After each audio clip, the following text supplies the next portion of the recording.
In this video, I'm going to be showing you how to use the quick order function. The quick order function is located right here beside my cart, and it's basically an easier way to place your orders, especially if you already have all the codes and quantities for the items that you need. So to use it, we're going to click quick order.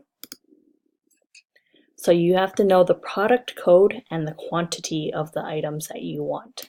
So let's just enter some here. 2 of those, add to cart, 707-162, 5 of those, add to cart.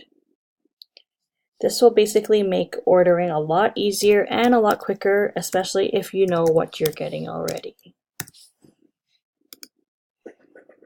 We're just going to add one more item, 704-214.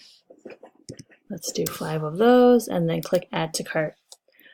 Once you're done shopping, we're going to just click my cart.